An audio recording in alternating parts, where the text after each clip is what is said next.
Chattam House lead researcher explains why Tinubu is not fighting corruption. How can he fight corruption? President Bola Tinubu's campaign manifesto mentioned corruption only 5 times. Dr. Lina Connie Hoffman, an associate fellow of the African program at Chatham House and the lead researcher for the program's Social Norms and Accountable Governance (SNAG) project, has revealed. He said, the lack of prioritizing the fight against corruption as reflected in the President's manifesto explains why there is no clear-cut strategy or focus to fight the scourge. Hoffman, the author of Taking Action Against Corruption in Nigeria, Empowering Anti-Corruption Role Models and Coalitions to Change Social Norms, a new report by Chatham House made this known in an exclusive interview with the Whistlers. She noted that Tinubu has yet to outline a clear and comprehensive anti-corruption strategy for his administration.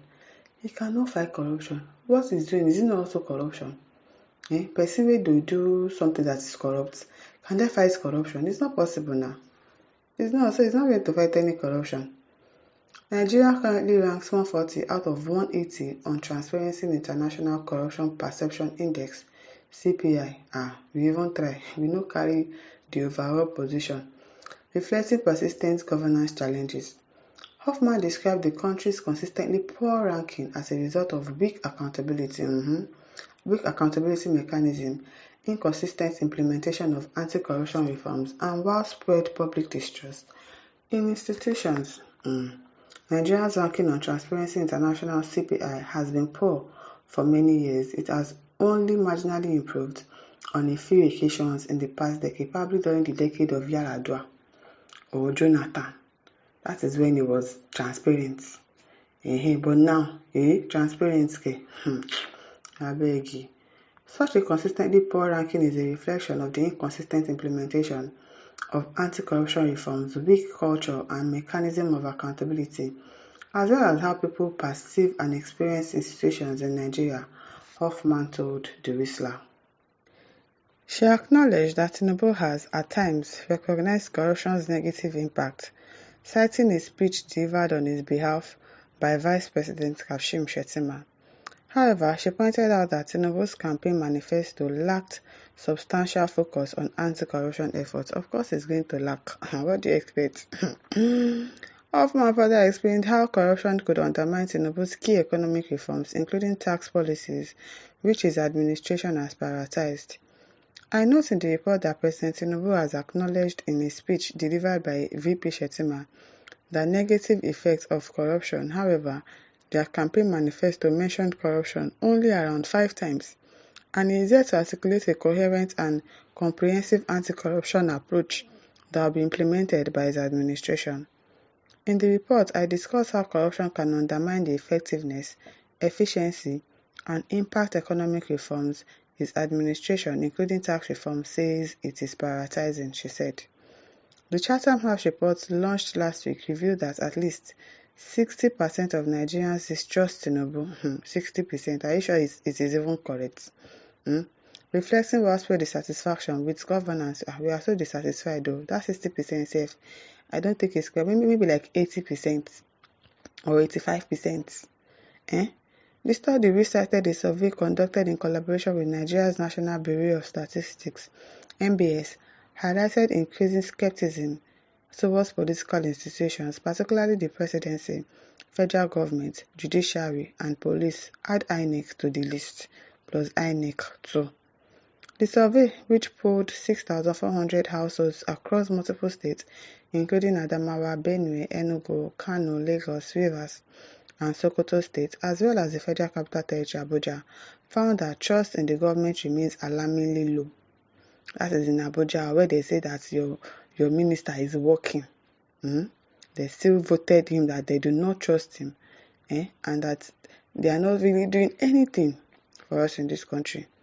With the police ranking as the most distrust institution at 71%, yes now, you go dey trust police care. If you go dey trust police now, you'll be your case. So, the judiciary followed closely with 61% of respondents expressing a lack of confidence, while the federal government came forth with about 58% of respondents saying they distrust this tier of government. They need to do the survey again because they need to add INEC to that list.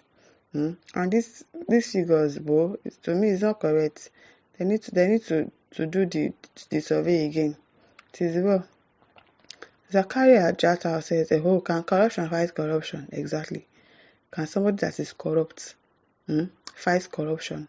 Can a government, a whole body of government, all of them, the executive, the judiciary, the legislatives, they are all corrupt. So how can they fight corruption? It's not possible. They cannot. They cannot fight it. Emeka Anyoko says, if one is part of something, can that person fight himself? Tinubu is a grandmaster in Nigerian politics, and Nigerian politicians, about 80%, are deadly corrupt. That's why I said that survey that they did, that they are saying it is 60%, is not correct. About 80-85%. That is just it. Abiodun Ali says, Mumu, and yet Nigeria is going down in corruption perception index rating of the Transparent International and most corrupt nations globally. You hear the smell. His noise making about genuinely fighting corruption. Obasanjo, that was making a deafening noise about fighting corruption, was Nigeria not rated the most corrupt nation on earth during his 8 years tenure. Abeg, go sit down, make you see for me. They go sit down, abi make you see front. You go still see front very well. No worry. You go take now. You go dey front row of suffering. Don't worry. Justin Anthony says, honestly, I'm the most disappointed person in Nigeria. I never expected that this man called Tinubu will, at this his age, will allow corruption to continue in Nigeria. You think it's by age? Is it by age? It's not by age. If it is even by age, all our leaders, they are old enough, and yet they are still corrupt. Most of them are in their 60s, 70s, 50s, 80s. Yet they cannot say the right thing. They cannot do the right thing. They are corrupt.